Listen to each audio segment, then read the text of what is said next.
자, 오늘 어디를 볼 거냐면요. 150페이지 한번 보겠습니다. 잠깐. 자, 여기서부터 하는 걸로 되어 있는데, 자, 이 부동산 금융의 뭐 특수한 금융 조달 기법이다 해갖고, 이 부동산 신디케이트, 그리고 그 밑에 뭐가 있어요? 프로젝트 파이낸싱 있죠? 자, 150페이지입니다. 150페이지.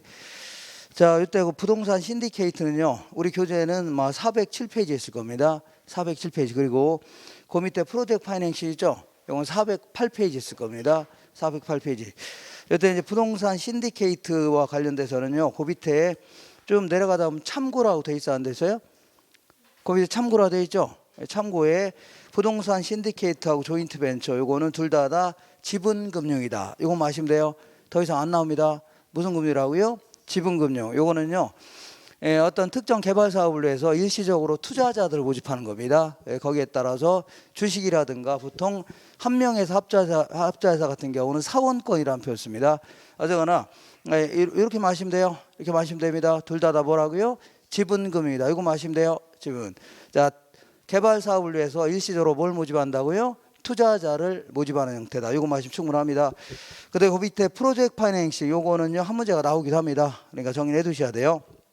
요거는요, 이 프로젝트라는 표현 자체는요, 사업 계획을 얘기합니다. 사업 계획. 자, 그리고 파이낸싱 해주면요, 이 금융이라는 얘기죠. 이렇게 해서 보통 PF 이렇게 합니다. 자, 요거는 그야말로 사업 계획서만 가지고 돈 빌려준 형태이죠. 요걸요, 프로젝트 파이낸싱이라는 겁니다.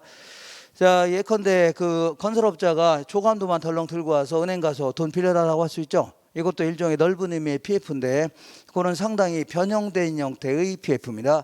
그래서 지금부터 전형적인 형태 있죠. 오리지널 PF, 요걸 좀 알아볼 겁니다. 자, 이건 항상 얘기하지만 항상 예를 드는데, 이렇게 터키가 있습니다. 터키 지중해에서 아프리카 지중해에서 좀 올라가다 보면요, 이 보스포러스 해협이라고 있습니다. 요걸 끼고서 얘네들은요, 일부는 유럽을 끼고 있고 일부는 아시아 끼고 있다는 얘기죠. 그래서 요 나라가 자, 이 보스포러스 해협을 끼고서 이 해저 터널을 뚫으려고 했는데, 아무래도 이 터키 기술력으로는 안 된다는 얘기죠. 그래서 해외 건설사한테 입찰에 붙였는데 SK건설이 그걸 따낸 겁니다. SK건설. 자, 지금부터 이제 PF에, 이게 이제 대표적인 PF 기법으로 해서 빌려준 겁니다. 자, 그래서 요거는 2013년도에 착공해서 2016년도에 완공이 됐습니다. 그래서 이미 이제 개통이 돼서 차들이 왔다 갔다 합니다.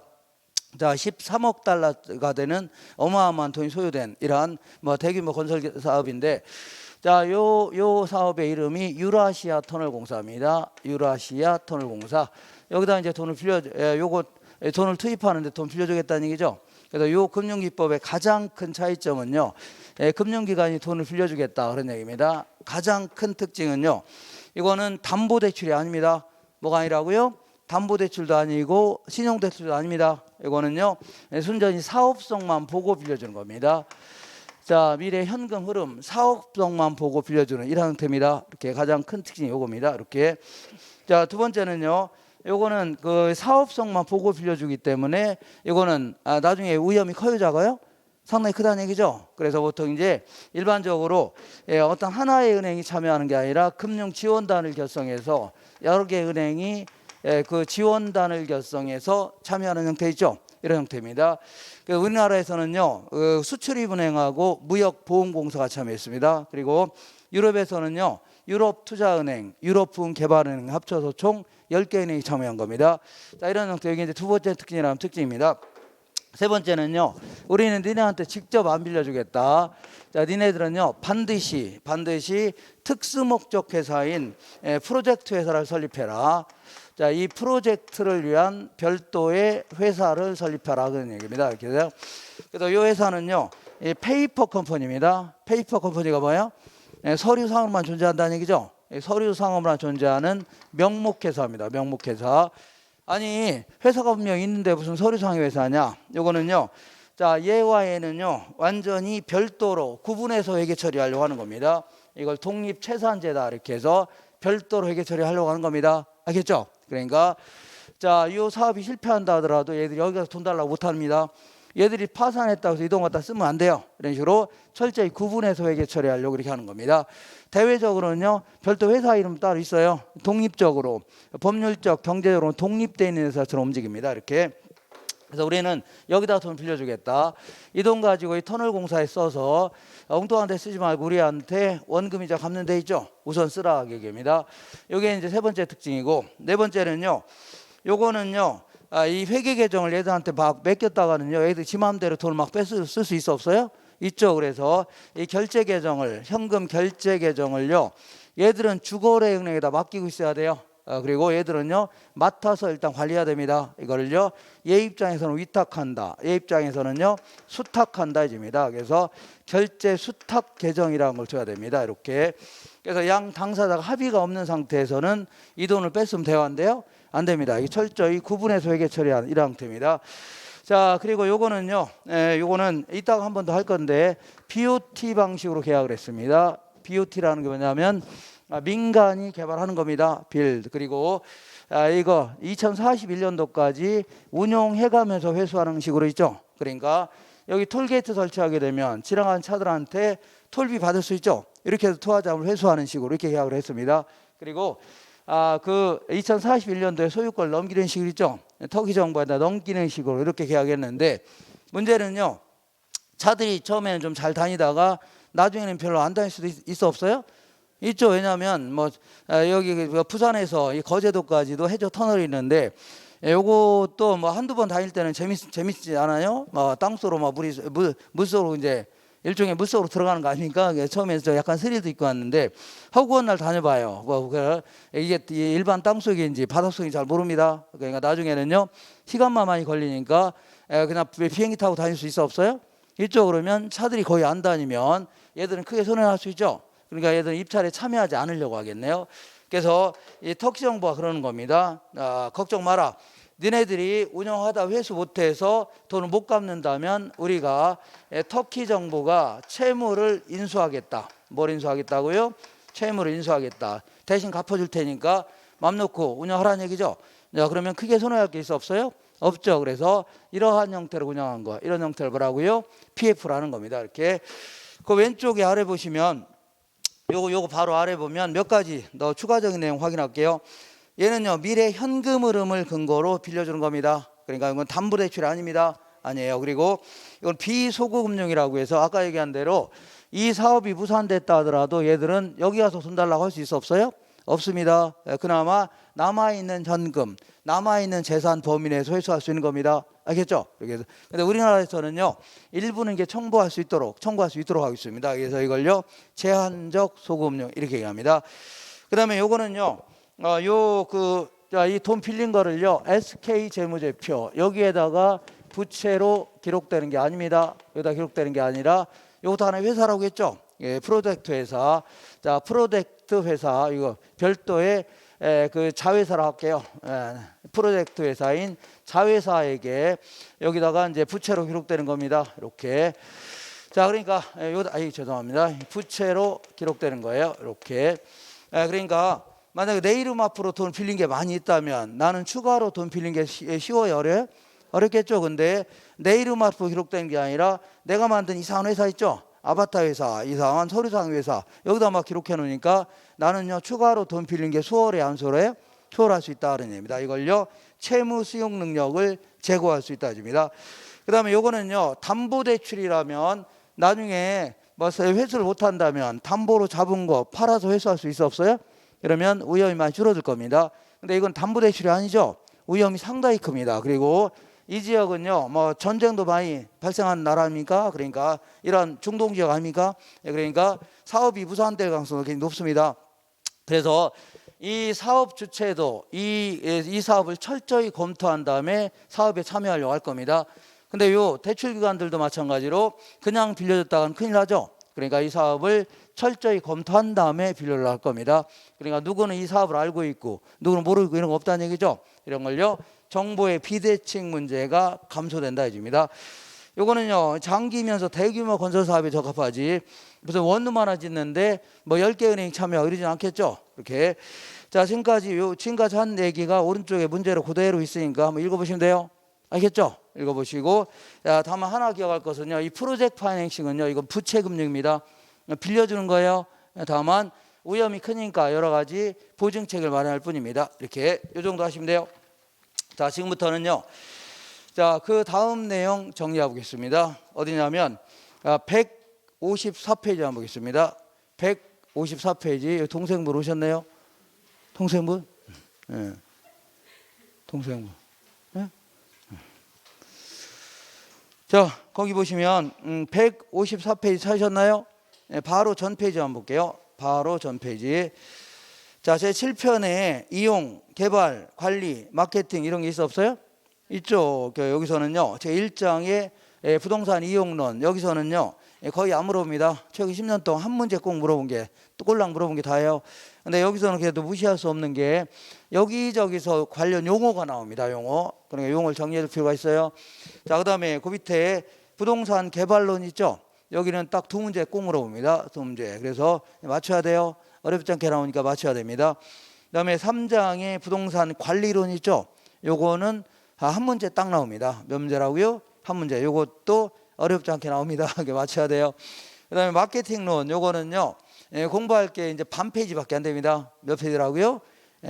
아니, 10장도 아니고 몇 파라고요? 반 페이지밖에 안 돼요. 그런데도 꼭 한 문제 꼭 나옵니다. 거의 안 빼놓고 나와요. 이것도 한 문제. 그래서 오늘 지금 요거 공부하는 것들은요, 상대적으로 좀 내용이 수월합니다.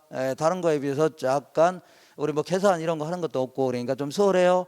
그러니까 여기서는 맞춰야 됩니다. 맞춰야 돼요. 어떤 분들은요, 문제 내용이 쉬우니까 그 쉬우니까 그냥 건너뛰고 다 어려운 걸 하겠다는 건데, 그거는 상당히 미련한 공부 방법입니다. 아주 어려운 내용 같은 경우는요, 공부를 많이 하려야 하고 시간도 많이 하려야 하고 열심히 해도 어렵게 나오면 못 맞춰요. 그러니까 가능하면요, 쉬운 내용 있죠, 이걸 정확히 맞추려고 해야 돼요. 쉬운 내용들 뭐라고요? 정확히 맞춰갖고 득점을 하는 게 유리합니다. 알겠나요? 그래서 이렇게 해서 이런 거에서 자꾸 틀리면요, 그 점수 맞기 힘들어집니다. 알겠나요? 자, 하나 넘겨보겠습니다. 먼저 부동산 이용론이라고 해서 여기서는요, 우리 교재는 어디에 있냐면 428페이지 있습니다. 428페이지 있는데 여기서는요, 토지 이용과 관련된 여러 가지 용어도 한번 정해보고, 그리고 인간이 자, 이 토지를 대상으로 여러 가지 활동하는 과정에서 인간의 눈에 비춰진 여러 가지 모습이 있죠.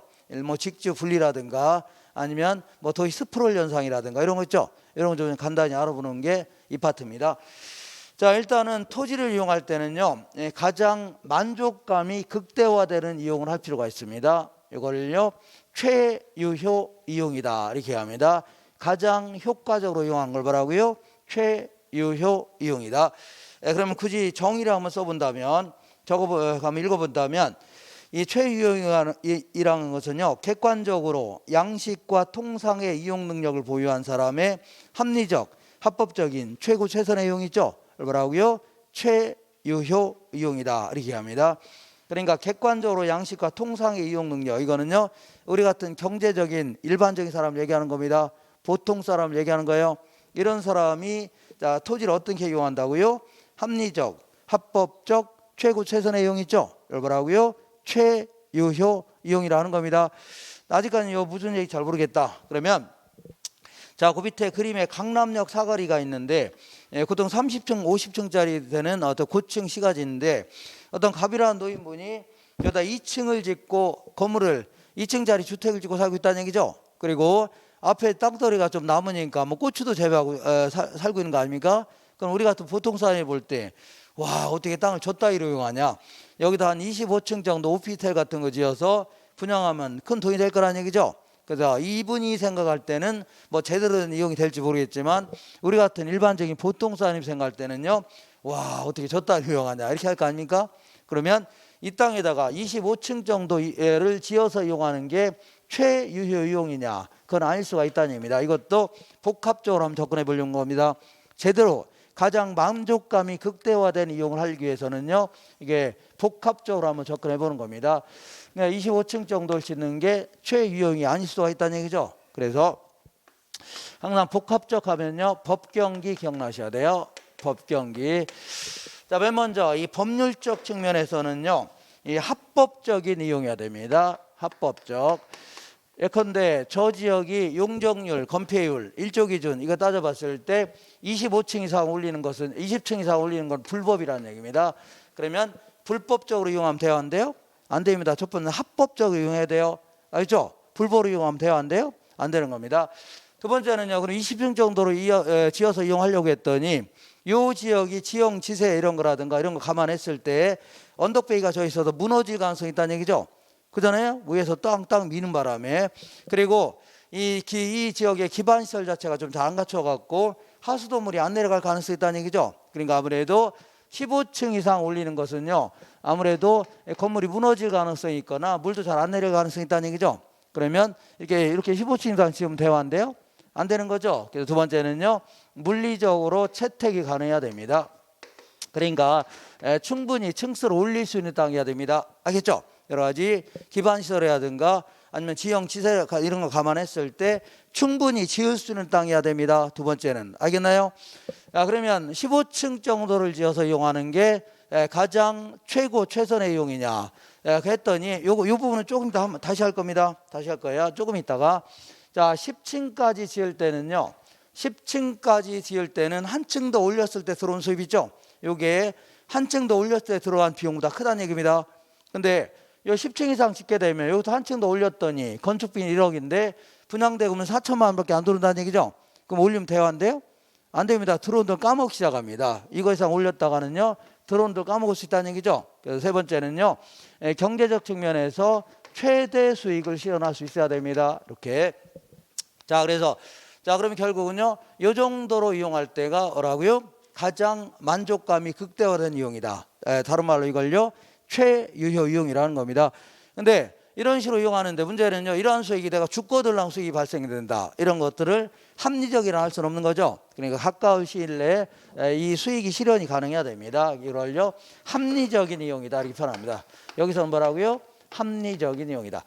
그래서 어쨌거나 이 정도를 이용할 때가 이따가 감정평가도 일부 할 건데 우리 부동산 가치가 가장 높다 이렇게 표현합니다. 뭐라고요? 가장 높다 이런 식으로 이용할 때가. 알겠죠? 이렇게 하시면 돼요. 그 다음에 그 밑에 볼게요.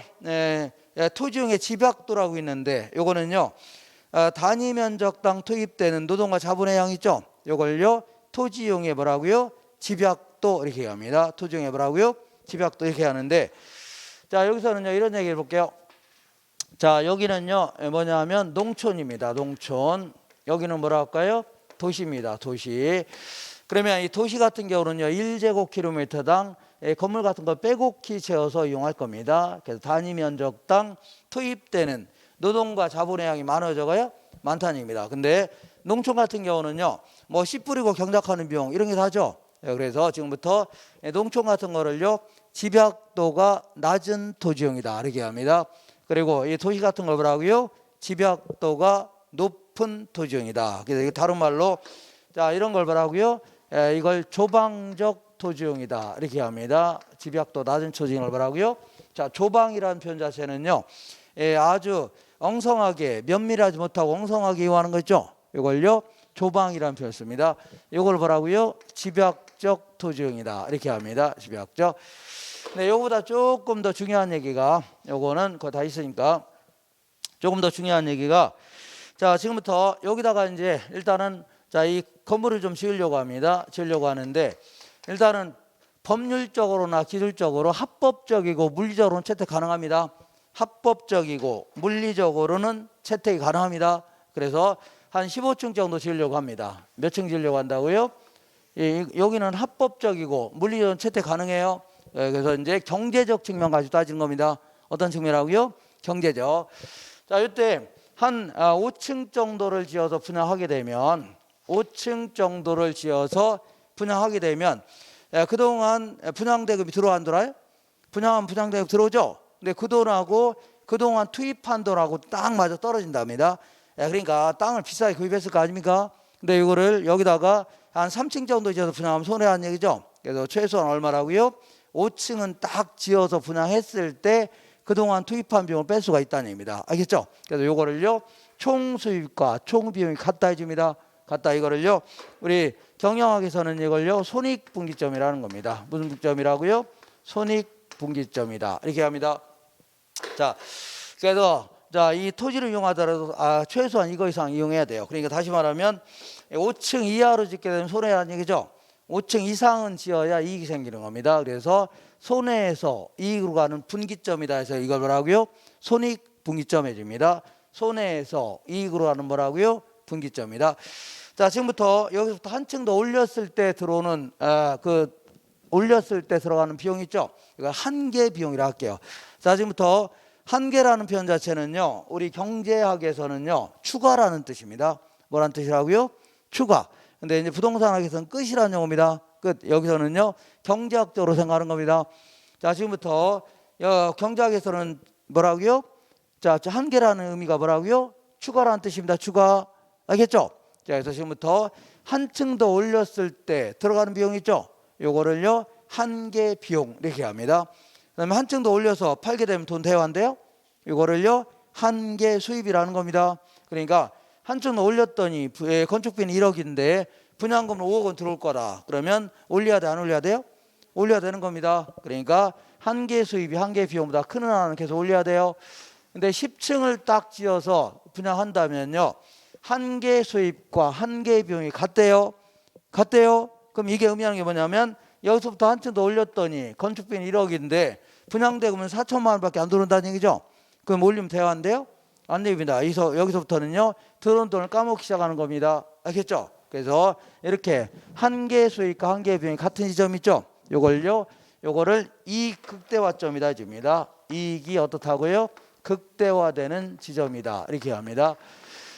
자, 결국은요, 우리 토지를 이용한다 하더라도 최소한 이거 이상 올려야 돼요. 이걸 토지용의 하한선 해줍니다. 뭘 한다고요? 토지용의 하한선. 그리고 이걸 뭐라고요? 토지용의 상한선 해줍니다. 뭘 한다고요? 상한선. 그래서 결국은요, 이걸 뭐라 하냐면 우리 부동산학에서는 조방 한계 이렇게 표현합니다. 조방 한계라는 게 아무리 노동자분을 덜 투입하더라도 이거 이상 투입해야 돼요. 그리고 이걸 뭐라고 하냐면 이걸 집약 한계 해줍니다. 무슨 한계라고요? 집약 한계. 아무리 노동자분을 많이 투입하더라도 이거 이상 이거 투입하면 대환돼요? 안 됩니다. 이걸 뭐라고요? 집약 한계다. 이렇게 하시면 돼요. 이렇게. 자, 지금부터 이제 오른쪽에 볼게요. 생산 요소의 대체성이다. 이런 게 있습니다. 자, 생산 요소의 대체성은요, 우리 대체제가 뭐예요? 대체제가 오비 맥주가 있고 화이트 맥주가 있다면 바꿔 소비에도 만족감에 큰 차이가 없는 제가 있죠? 뭐라고요? 이걸 대체제라는 겁니다. 알겠죠? 대체제다. 자, 그러면 이런 식으로 이걸 조금 넓게 해석해서 이 건설업자는요, 때로는 토지를 많이 사용할까 아니면요 건물을 많이 살까 이 자본을 많이 사용할까 고민할 수 있는 거죠. 그죠? 그러면 얘네들도 마찬가지로 상대적으로 싼 거 있죠? 이걸 더 많이 사용하려고 합니다. 상대로 비싼 걸 뭐라고요?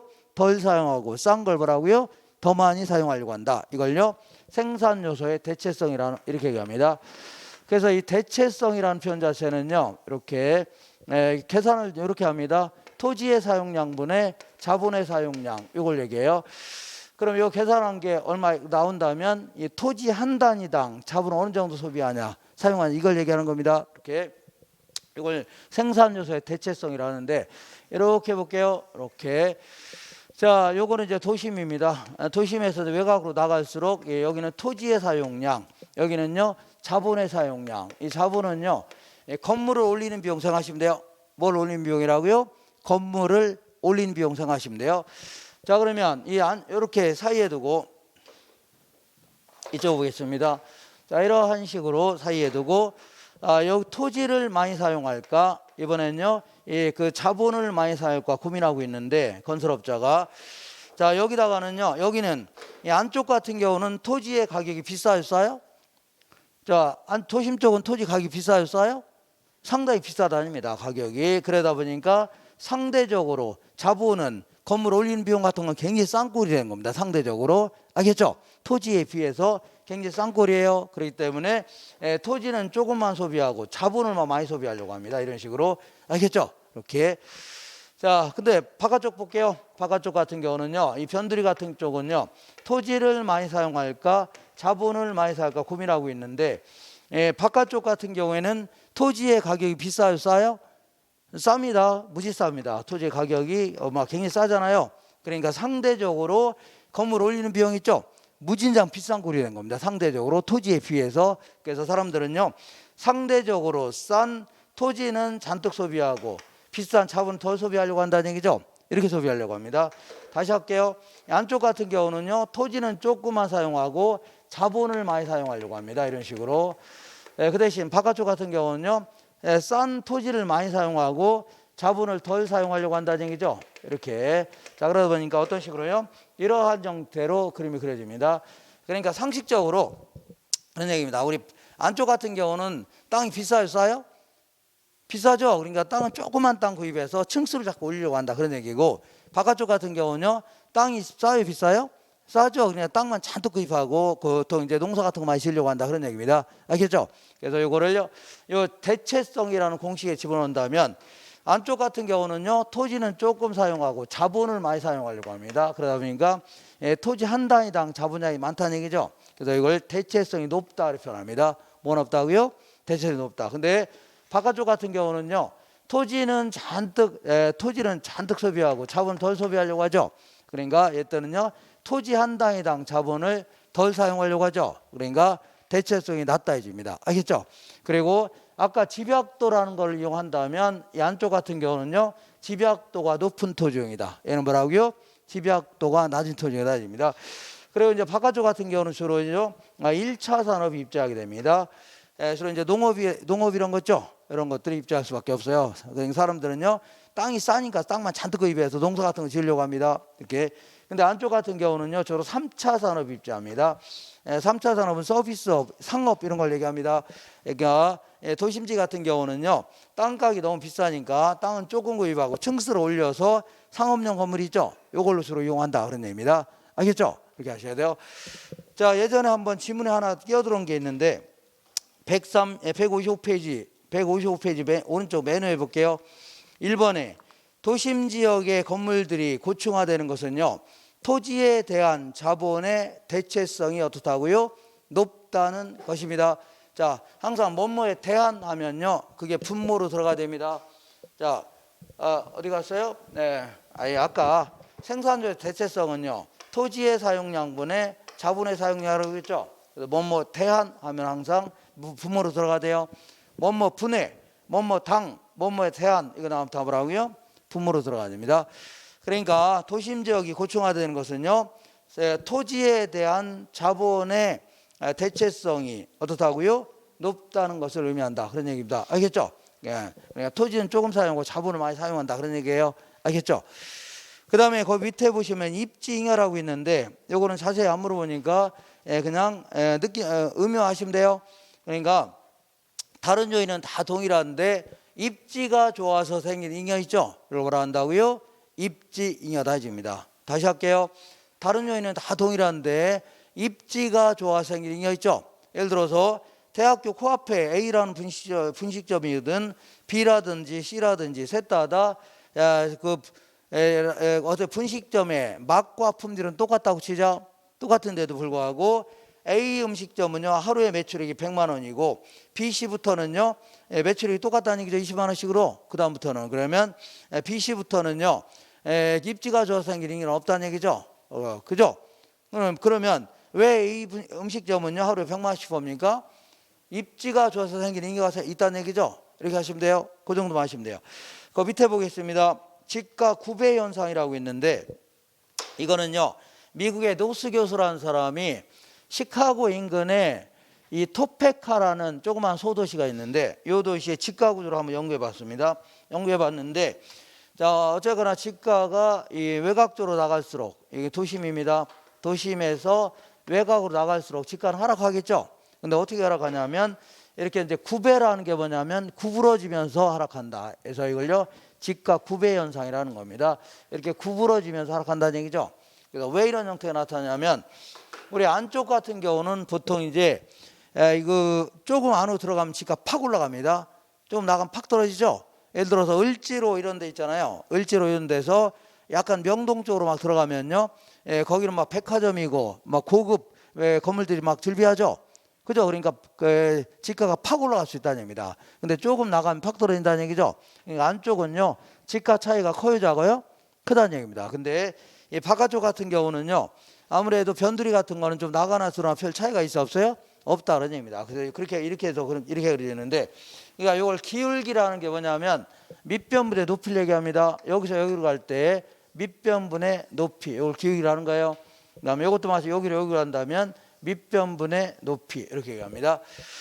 자, 이게 의미하는 게 뭐냐면 얘는 여기 조금 나가니까 지가 확 떨어지죠. 반대로 좀 들어가니까 팍 올라간다. 그러니까 안쪽은 지가 차이 크다 그런 얘기고, 이 바깥쪽 같은 경우는요, 이렇게 나갔는데도 불구하고 조금밖에 하락하지 않았죠. 그죠?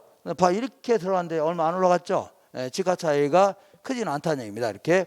그래서 이걸 기울기라는 개념으로 할게요.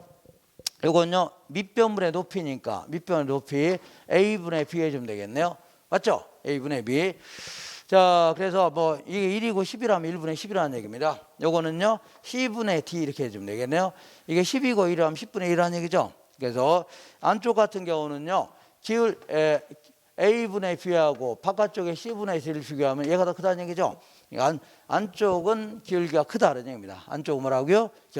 요것만 딱 보면은요, 이게 무슨 뭐 처음 공부한 사람들은요, 이게 무슨 화성 탐사 공식인가 이렇게 하겠죠. 알고 봤더니 별거 아닌데. 알겠나요?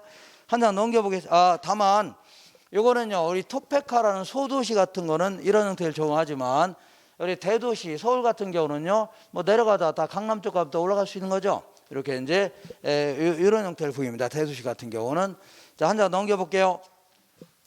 자, 도시 스프롤 현상이라고 있는데, 요건 또 뭐냐면, 자, 이 스프롤이라는 표현 자체는요, 그 불규칙하게 퍼져나가다 이런 뜻입니다. 어떻게 퍼져나간다고요? 불규칙하게 퍼져나갔다. 그래서 결국은요, 도시 스프롤이라는 것은요, 도시의 성장 개발 현상이 무질서, 불규칙하고 평년적으로 확산되는 현상이죠. 말이 좀 어려우니까 그냥 도시가 뭐 개판으로 성장한다는 얘기죠. 개판 아시나요? 개판으로 성장하는 걸요, 이거를 도시 스프롤 현상이 줍니다. 이거는 뭐 개인이 어떻게 할 수는 없는 거죠. 이 정부가 토지용 계획을 소홀히 하거나 이런 거에 발생하는 겁니다. 자, 유형은 여러 가지가 있을 수 있는데, 밀도라는 게 뭐예요? 빽빽한 정도, 이걸 얘기합니다. 빽빽한 정도. 그래서 미국이라든가 뭐 중국이라든가 이런 데서는요, 아무래도 땅덩이가 넓죠. 그러니까 빽빽하지 않은 이런 상태를 유지하면서 주변 지역을 잠식해 나갈 수 있죠. 이런 거를요, 저밀도 연쇄개발 해줍니다. 그다음에 한국 같은 데는 땅덩이가 좁죠. 그러니까 자, 층수가 높으면서 빽빽함은 유지하면서 주변 지역을 잠식해 한다. 이런 거 뭐라고요? 고밀도 연쇄개발 해줍니다.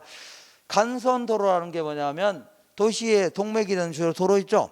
이런 걸 간선도로 하는데, 아무래도 주요 도로를 끼고는 뭐 발달하고, 그 다음에 좀 많이 떨어진 곳은요, 낙후될 수 있죠. 이런 형태를요, 간선도를 따라서 스프롤이 전개된다 해줍니다. 그 다음에 비지적이라는 표현 자체는요, 비라는 게 날비자입니다. 그 다음 지는요, 땅지자다. 그러니까 보통 이제 개구리가 땅 위에서 날아다니는 모습을요, 비지적 현상해 줍니다. 그러니까 개구리를 째려보고 있으면 얘가 어디 있을지 모르거죠.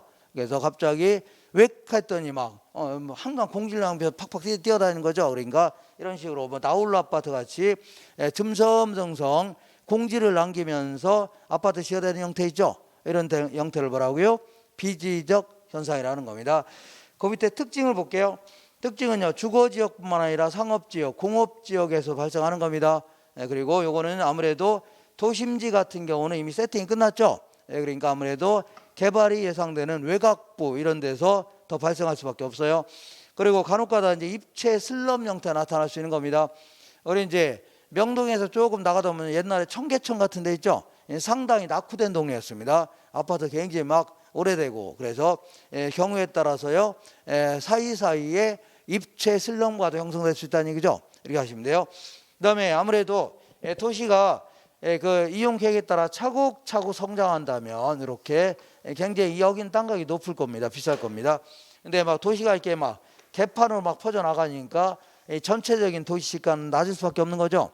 전체적으로는요, 표준적 수준 이하다 이렇게 얘기합니다. 자, 이렇게 해서 여기와 관련돼서 한 문제 딱 물어본 게 답니다. 다예요. 23회 때 오른쪽 읽어볼게요. 2번 해볼게요. 도시 스프롤 현상은 도시의 성장이 무질서하고 불규칙하게 확산된 현상이다. 맞고, 도시 스프롤 현상은요, 주로 도시 외곽부의 개발 과정에 있는 도시 지역에서 집중적으로 발생한다는 얘기죠. 그러니까 아무래도 개발이 예상되는 외곽부에 있는 주거지역, 상업지역, 공업지역 이런 걸 도시지역을 하는 겁니다. 이런 데 주로 발생한다. 맞는 겁니다. 도시 스프롤 현상은요, 도시의 교외로 확산되면서 중간중간에 공지를 남기도 한다는 얘기죠. 이걸 비지적 현상이라는 겁니다. 뭘 한다고요? 비지적 현상이다 해줍니다. 그 다음에 5번 볼게요. 스프롤 현상은요, 그 스프롤 현상이 발생한 지역의 토지는요, 아무래도 최유효 이용에서 괴리될 수 있다는 얘기죠. 제대로 이용이 될 수가 없다 그런 얘기입니다. 이렇게. 그 다음에 왼쪽에 침입적 토지용, 요거는 시험에서 거의 안 물어보니까 말뜻만 하시면 돼요. 네, 용어는 여기서 튀어나옵니다. 튀어나오니까 간단히 침입적 이용이라는 게 뭐냐면, 어떤 지역이 고소득층 주거지역인데 아주 막 좋은 아파트촌인데, 자, 이 시간이 꽤 지나면 건물 자체가, 아파트 자체가 낡고 노후화돼야 한대요. 되니까 돈 많은 사람이 이런 데 안 살려고 하죠. 그러면서 한 단계 낮은 하위 계층인 저소득층이 들어오기 시작한다는 얘기죠. 이거를요, 다른 이질적인 요소가 침입한다 이렇게 표현합니다. 다른 이질적인 요소가 뭐라고요?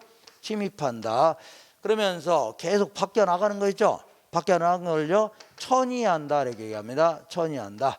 그러다가 완전히 나중에는요, 저소득층 주거지로 완전히 바뀔 수 있죠. 이걸요, 저소득층 주거지로 계승했다 이렇게 표현합니다. 뭘 했다고요? 계승했다. 이렇게 말씀만 하시면 돼요. 말씀만 하시면 됩니다. 그 다음에 거기에 직주 분리와 직주 접근 현상 뭐 이런 게 있는데, 자, 직주 분리는요, 직장과 주거지가 어떻다고요? 분리되어 있는 현상. 이거 뭐라고요? 직주 분리라는 겁니다. 직주 접근은요, 직장과 주거지가 붙어 있다는 얘기죠. 이거 직주 접근이다. 그러니까 자, 이 그 도심에 직장이 있고 변두리에 나가서 집이 있다는 얘기죠. 이런 걸요, 직주 분리를 한다면, 직주 접근은요, 직장 근처에 자기 집이 있다는 얘기 아닙니까? 이런 거 뭐라고요? 직주 접근이다 이렇게 얘기합니다. 자, 요거를 조금 그 역사적으로 한번 살펴볼게요. 역사적 배경을 통해서 알아볼게요. 자, 이게 서울인데, 이게 서울이다. 서울인데, 자, 1990년도, 1990년도부터, 90년도 초부터 제1기 수도권 신도시가 생기기 시작했던 겁니다. 1기 수도권 신도시가 대표적인 게 어디냐면 일산입니다. 일산이라든가 중동, 삼본, 평촌, 분당 같은 거 있죠. 이런 게 1기 5대 신도시였습니다. 알겠죠? 그래서 자, 그러다 보니까 신도시가 생기니까 서울에 직장을 두고 나가 살기 시작했던 겁니다. 나가 산다. 이게 먼저 나타나기 시작했던 겁니다. 이걸 뭐라고요? 직주 분리 현상이다 해줍니다. 뭔 현상이라고요? 직주 분리 현상이다. 그러다가 요즘 들어서는요, 다 나갔던 사람이 들어오려고 한다는 얘기죠. 이걸요, 직주 접근 현상이다. 좀 이게 넓게 생각하는 겁니다. 직주 어떻다고요? 접근 현상이다. 그러면 이거에 대한 뭐 원인도 있고 이유, 결과도 있겠죠. 이거에 따른 원인과 결과가 있을 겁니다. 한번 살펴볼게요. 원인은요, 이 도시 환경이 지나치게 악화되어 있다는 얘기죠. 그러니까 아무래도 이 개발 위주의 정책 때문에 도시 환경이 굉장히 안 좋았다 그런 얘기입니다. 자, 그리고 자, 이 똑같은 돈인데 여기서는요, 똑같은 돈으로 아파트를 10평밖에 못 사는데, 초창기 때 이 신도시 같은 데 있죠. 이때는 뭐 예를 들어서 한 뭐 30평 기준으로 한 800만 원 정도밖에 안 됐습니다. 굉장히 쌌어요. 800만 원이 평당 800만 원이 아니라 30평 전체가 800만 원입니다. 그냥 그러니까 뭐하러 궁사맞게 구질구질하게 10평에 삽니까? 여기 가서 막 40평 50평 살 수 있다는 얘기죠. 그러니까 아무래도 조심지가가 너무 높은 거, 이것도 한몫하는 겁니다. 그리고 철거라든가 재개발이죠. 여기서 이제 쫓겨난 사람이 이번 기회에 나가 살겠다 이렇게 나오겠죠. 그리고 이런 데는 아무래도 뭐 규제 같은 게 많죠. 공적 규제라든가 재산세 같은 거 많이 거두려고 하니까 이번 기회에 나가 살겠다는 얘기입니다. 근데 뭐니 해도 교통의 발달이 있죠. 이게 한몫한 겁니다. 교통의 발달. 그래서 이 94년도 초부터 뭐가 생기기 시작했냐면, 여기 이제 한강변을 끼고서 자유로가 생기기 시작했던 겁니다. 뭐 생겼다고요? 자유로. 이렇게 해서 어디까지 올라가요? 이렇게 쭉 올라가서 여기 이제 임진각 있죠? 거기까지 올라가는 자유로가 생겼다는 얘기죠. 그리고 95년도부터 서울 내부 순환도로가 생기기 시작했습니다. 여기 뭐 성산대교부터 시작해서 이렇게 한 바퀴 도는 거 있죠, 그죠? 성산 램프 이렇게 해서 국민대학교 이쪽으로 돌아가는 거 있죠. 이런 게 생기기 시작하니까 자, 여기서 출근 아마 2시간씩 걸리는데 여기서는요 쉥안이 바로 돌아간다는 얘기죠. 훨씬 더 20분밖에 안 걸리는 거 아닙니까? 예, 그러니까 이 교통의 발달 이런 게 한몫하는 겁니다. 그러다 보니까 결과적으로 너도 나도 나가 살려고 하죠. 그러니까 외곽의 집가도 만만치 않게 올라가 안 올라가요? 올라가기 시작하는 겁니다. 분당 같은 경우는 무지막지하게 올라가는 거죠. 예, 그리고 서울 같은 경우는요 낮에는 이게 빠글빠글합니다. 빠글빠글한데 밤에는 다 나가 산다는 얘기죠. 그러니까 결국은요 이렇게 막 텅텅 비어 있다는 얘기입니다. 밤에는 이걸요 공동화 현상 혹은요 도넛 현상이라는 겁니다. 도넛. 여기 점 찍어 놓은 게 이게 뭐예요? 이게 뭐예요? 설탕 아닙니까? 설탕. 그죠? 그래서 도넛 현상 이렇게 얘기합니다. 그다음 이제 고동 비율이라는 게 뭐냐면 심장이 피의 순환을 위해서 막 움직이는 모습 있죠. 이걸 고동친다 했는데 고동 비율이 높다는 얘기는요. 그냥 피의 순환을 위해서 힘차게 피를 들여보내고 내보내고 하는 거죠. 그러니까 아침 저녁으로 막 사람들 막 출퇴근 전쟁이라는 얘기죠. 들여보내고 내보내고 하는 게 이렇게 해서 고동 비율이 높다 이렇게 표현합니다. 자, 그러다가 요즘 들어 다 나갔던 사람이 들어오려고 안 오려고요? 오려고 하는 경향이 많아졌습니다. 왜냐하면 일단은 너도 나도 나가서 하니까 외곽 쪽으로는 집가가 올라가고 상대적으로 서울 쪽은 집가 하락한다는 얘기죠. 뭐 큰 차이가 없어진다입니다. 큰 차이가. 그러면 뭐 나가나 들어오나 별 차이가 없으면 들어 살 수도 있겠네요. 그리고 또한 도심 환경도 많이 개선됐다는 얘기죠. 그래 옛날에 옛날에는 막 도심 환경 안 좋았는데 지금은요 청계천도 복원하고 친환경 아파트 해갖고 막 실개천도 마련하고 녹지도 많이 확보하고 그러니까 상당히 깨끗해졌다 그런 얘기입니다. 그리고 자 그 기름도 기름값이 너도 나가서 하니까 기름값이 장난 아니라는 얘기죠. 사회적 손실이 너무 크다는 얘기입니다. 그래서 정책적 유도 이것도 한몫하는 겁니다. 그러니까 뭐니 해도 뭐라고요? 교통 체증에 심화 있죠. 여기 한몫하는 겁니다. 그러니까 자 나가서 하니까 아침 저녁 막 출퇴근 전쟁이죠. 그러니까 뭐 한두 번 두어 번 지각하면요 우리 부장님이 멀리 사니까 그럴 수 있다 하지만 허구한 날 지각해봐요. 그러면 어느 날 책상이 없어져 있습니다. 없어져 있는 게 왜요? 왜 그래요? 잘렸다는 얘기입니다. 잘렸다. 그러니까 잘리기 전에 얼른 들어와야 되죠. 얼른. 자, 그래서 여기 한몫하는 겁니다. 그러다 보니까 옛날 나갔던 사람이 다 들어오려고 하죠. 그러면서 이제 주공 5단지 5층짜리 아파트 이런 게 철거되면서 50층짜리 막 건물이 들어선다는 얘기죠. 그러면서 또한 도시가 회춘화됐다는 얘기는요. 도시가 봄을 맞았다. 예전에 낡은 주택들이 전부 다 사라지면서 새로운 신축 주택으로 바뀌었다는 얘기죠. 그러면서 고소득층 주거로 바뀌어 나간다. 이런 걸요. 도시가 이제 봄을 맞았다 이렇게 표현합니다. 도시가 뭐라고요? 봄을 맞았다 이렇게. 자, 이 정도 하시고 한계지라는 표현이 있는데 이거는요. 택지용의 맨 끝에 있는 땅 이걸 뭐라고요? 한계지 해줍니다. 여기서 한계지는 이제 끝이라는 용어입니다. 뭐 어떤 용어라고요? 끝이라는 용어예요. 그러니까 택지라는 게 뭐예요? 건물 지을 수 있는 땅 아닙니까? 도시 토지를 얘기하는 겁니다. 뭘 얘기한다고요? 도시 토지. 그래서 도시가 이제 성장하면서 주변에 논밭 이걸 잠식해 나갈 겁니다. 이렇게. 자, 이때 이제 택지용의 맨 끝에 있는 땅 있죠? 이 땅을 뭐라 한다고요? 한계지 해줍니다. 한계지. 자, 그러면 먼저 얘네들은요, 이 한계지는 농경지 집가순과는 무관합니다. 주변에 이제 논밭을 잠식해 나가는데 여기 있는 집가와 좀 관계가 없다는 얘기죠. 크게. 그러니까 무슨 얘기냐면 도심 쪽에서 시작해서 집가가 점점 하락할 겁니다. 근데 여기서부터는요, 팍 떨어지게 되는 겁니다. 팍. 그러니까 여기까지는 평당 한 300만 원 한 다음에 여기는 평당 30만 원이죠. 이거 안 하죠. 이렇게 해서 단절 집가 끊겼다는 얘기죠. 아시겠죠? 이렇게. 그 다음에 아무래도 한계지 상호 간에는요, 대체 관계가 성립이 됩니다. 왜냐하면 이 땅도 건물 지을 수 있는 땅이고 이 땅도 지을 수 있는 땅이죠. 그러면 그 만족감의 차이가 없다면 둘 다 건물 지을 수 있는 땅이라면 가능하면 싼 걸 이용해요? 비싼 걸 이용해요? 싼 걸 이용할 수 있죠. 이걸 대체 관계가 성립이 된다 해줍니다. 그런데 이 땅은 비싸고 싸다고 해서 이게 뭐 이걸 이용하고 이러지 않겠죠. 건물 못 짓는 땅 아닙니까? 그러니까 한계지 상호 간에는 밀접한 대체 관계가 성립이 돼요. 그리고 만약에 도로가 이쪽으로 딱 났다 그러면 아무래도 한계지는요 이런 쪽으로 연장이 될 겁니다. 이런 식으로 이렇게. 자, 그다음에 아무래도 초기에 택지화된 것 이런 것들은요 뭐 투기적 수요 이런 것 때문에 집가 상승이 빠를 수밖에 없는 거죠. 이렇게. 그다음에 이 자가라는 게 뭐예요? 자기 집을 얘기합니다. 차가는요 빌린 집. 그러니까 전월세 사는 집을 차가라는 겁니다. 그럼 내가 1억 정도 갖고 있다 그러면 이 외곽 쪽에다가는 대출 좀 끼고 내 집 마련할 수 있어 없어요? 있습니다.